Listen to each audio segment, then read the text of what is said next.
Здравейте, сестри и брати! Ето, че сме отново заедно. Днес искам да ви представя нещо, което бих казал е най-същественото от цялата Библия, основното съобщение на Библията. Днес ще се занимаем с това какъв е смисъла на сътворяването на човека. Защо Бог сътвори човека?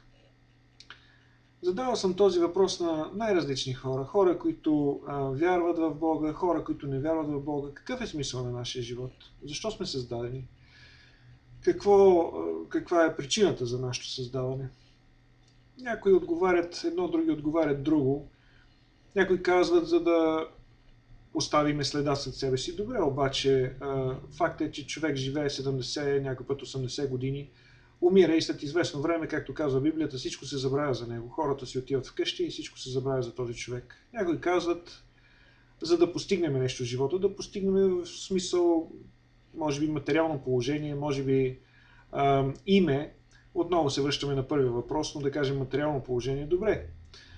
Има едно изказване тук в Америка. Умират богати, за да оставят много пари на глупавите си деца, които са 1-2 години пръскат всичко. Факт е, че се забравя абсолютно всичко пак за този човек. Значи, това не е смисъла. Някои казват да отгледаме деца. Да, това е най-важното нещо. Първата заповед, която Господ даде на човека, беше плодете се и населете земята. Буквалният превод е населете земята обратно, но това е въпрос на друг урок. Няма в момента да се занимаваме с него. Той е също много интересен, много сериозен. Така, значи да имаме деца, това е чудесно, това е най-голямото нещо, което най-голямата радост за човек, нали, да има деца, да се старае да ги отгледа, да им осигури бъдеще и така нататък. Да, вярно е, но тук опираме пак до същия въпрос. Времето минава, човекът стига до определена възраст, когато дойде времето, умира, след известно време спомена за него изчезва. Да, някой ще се сеща за, може би за години, дори да кажем за десетилетия и така нататък, ако щете и за повече, но човека не знае абсолютно нищо от това, което те говорят за него или си спомнят за него. Човека е загинал, е починал и вече от тук нататък, както казва Господ в 3 глава на Битие, от пръста си взет, в пръста се връщаш. Няма нищо, няма спомени, Еклесиаст ни казва, след смъртта няма нищо, няма спомени. Това също е тема на друг урок, която няма в момента да разглеждаме. И така да се върнем на смисъл на живота. Едно нещо, когато четем Библията, сестри и брати, със сигурност може да определиме. Господ не е суетен Бог. Тоест всичко, което Господ прави, го прави с абсолютен смисъл. Никога Господ не казва нищо в суета и не върши нищо в суета. Всяка една дума е на мястото си, всяко едно нещо, извършено от Бога, е точно на мястото си и е съвършено. В противен случай, ако не би било така, то тогава Господ не е Бог. Защото самото значение Бог означава съвършен. Значи във всяко едно нещо.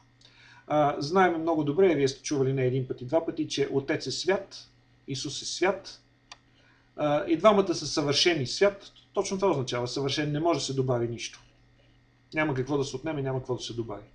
В такъв случай, след като Бог е съвършен, и също в Библията пише, че ума на Бога е неизследим, т.е. нашите възможности са някакви съвсем минимални в сравнение с възможностите на Бог. Господ не се уморява, не заспива. Нали, като вземем предвид всички тези неща, какво се получава? Защо Господ ще създаде такова сложно творение? Защото ние, както ни казва Библията, сме направени чудно и страшно. Това го казва Давид в псалмите. И е самият факт. И до момента ние не знаем точно как функционира нашето тяло в детайли. Знаем много неща, но не знаем как функционира точно тялото. Те първа се откриват тези неща. Те първа се навлизат в тайните на клетката, ДНА и така нататък. Защо Господ е създал такова невероятно същество, което сме ние от пръст, защото от пръста сме взети, в пръста се връщаме, което обаче живее, ражда се, живее 60, 70, 80 години, Библията ни казва, мисля, че беше 72 псалм, където ни казва, че Господ дал си на човека 70 години, там където има сила 80 или малко повече. Но и най-добрите му години са само мъка и страдания. Не е буквалният превод, може да го прочетете, да го видите. Но това е смисъл на този псалм. Това, което казва Господ чрез Давид. Тези от вас, които са по-възрастни сестри и брати, знаят, че живота ни минава ето така. Живота протича толкова бързо, че е като миг. Наистина Библията казва, че ние сме лъх. Днеска ни има, утре ни няма. Но какъв е смисъл тогава на цялото това нещо? Днеска ще се занимаем именно с това нещо, защото смисъл е огромен. Веднага ви казвам, както вече споменах, Господ не прави абсолютно нищо в света, че всъщност това, което представляваме ние, при положение, че ние желаем да бъдем така, сме бъдещи богове. Синове и дъщери на Отец, брати и сестри на Исус. Чели сте, че Исус е първородният син на Отец. Преди това той беше Бог, дойде в тяло човешко, за да може да умре, защото боговете не могат да умират. Те са духовни същества. Духовно същество не може да умре. Умря за нас на кръста, проля кръвта си и чрез неговата кръв ние имаме шанса да спасиме себе си и да живеем вечно, както е той. Нека да започнем този кратък урок в Битие 1 глава, 26 до 28 стих. Вижте какво казва. 26. Бог каза, да създадем човека по нашия образ, по наше подобие. Значи, тук искам да се спра на следното нещо.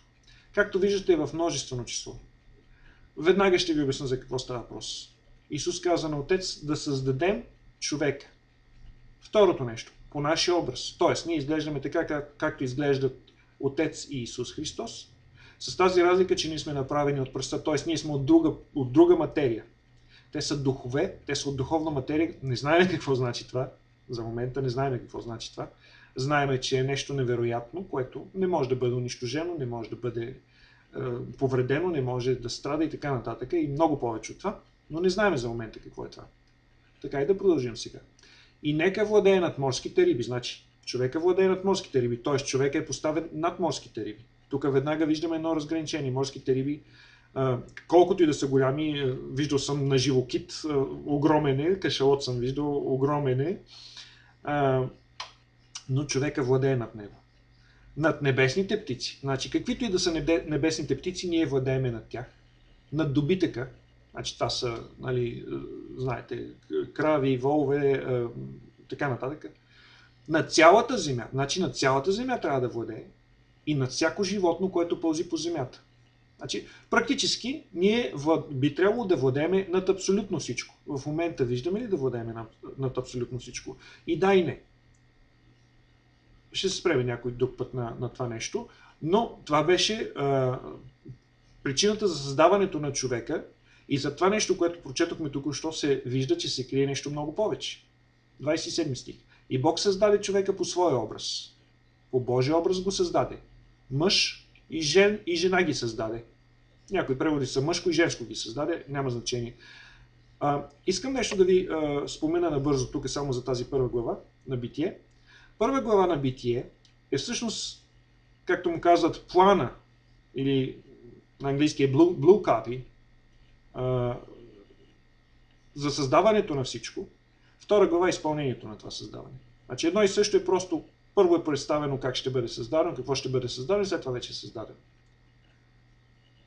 Blueprint. Моя грешка. Така, 28.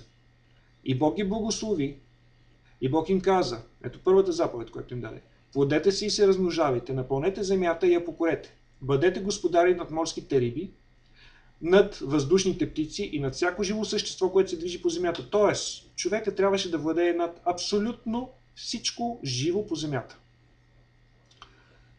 Сега трябва да прочетете внимателно Битие 2 глава, за да видите какво стана, как Господ създаде човека. Обърнете внимание, моля, на 7 стих във 2 глава, където се казва, че и Господ Бог създаде човека от пръст и вдъхна в ноздрите му жизнено дихание. Обърнете внимание на думата жизнено дихание, не душа, жизнено дихание. И пише, и човекът стана жива душа. Тоест, сестри и брати, ние сме душите. Това е обект на друг урок, някой път ще се занимаваме и с него.